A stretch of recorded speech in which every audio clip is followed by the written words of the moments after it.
Hello to whoever is watching. I really want to thank you for watching my first video. It appears to me that there is a void in the YouTube and mainstream skeptic community, and that this void is hermeneutics for both religious and historic text. I'm not in any way bashing the skeptic community. I enjoy listening to these YouTubers.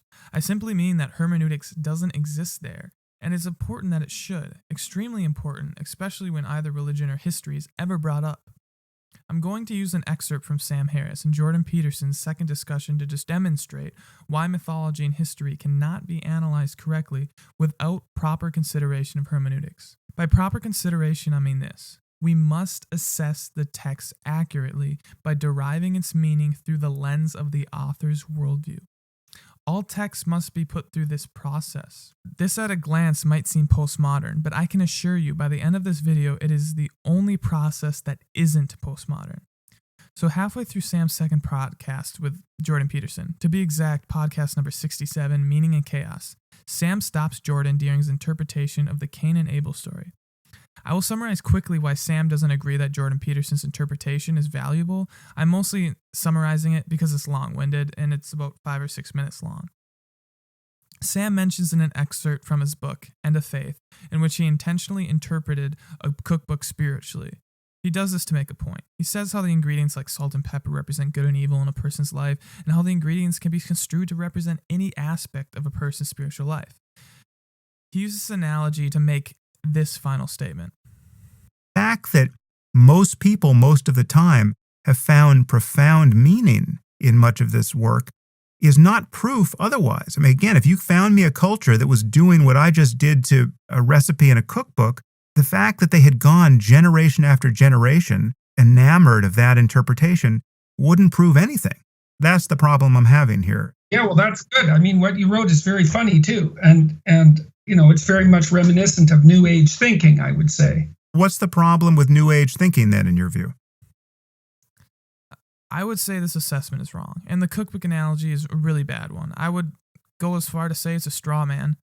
Yes, people can interpret text any way they want, but there are clues on why certain interpretations are allowed and certain aren't, why some are considered serious, and sometimes only one is considered serious.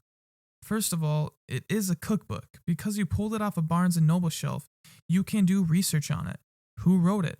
Why the author wrote it? And even the audience he or she was intending to write to. Through this easy and fast research process, there is no serious interpretation outside of it being more than a cookbook. Texts like the Bible can be viewed the same way. Through the author's environment and worldview, only certain interpretations can't be considered. I'll give an example why the Bible can't be interpreted any other way than through the author's worldview and his truth of the natural world. Say you have two people that run into each other on a two-way road, eye to eye with a 6 or 9 etched into the road between them. One declares 6 and the other declares 9. What do we have here? The postmodern view would say that they each have their own lens and both are right in their worldview. I would assume Harris would say that there is a right answer. I mean, especially by using basic logic. He is a modernist. But here's the problem with using our definition of truth and our worldview. Okay, so the road is a two-way road, and there's a correct way to drive on it. This is true. This is why proper application of hermeneutics is vital. First thing we can do is find the correct way the road is going. Logic would say we drive on the right side of the road, so whatever side of the road the number is, we can declare the base of that number would be on the right shoulder. So we find out the number is 6. Well, it turns out we're still wrong. We made the mistake of analyzing it through our definition of truth and our worldview of how roads work. In America, we drive on the right side of the road, but let's assume this road is in Europe because we didn't care to use a cultural lens like Sam Harris doesn't seem to care about.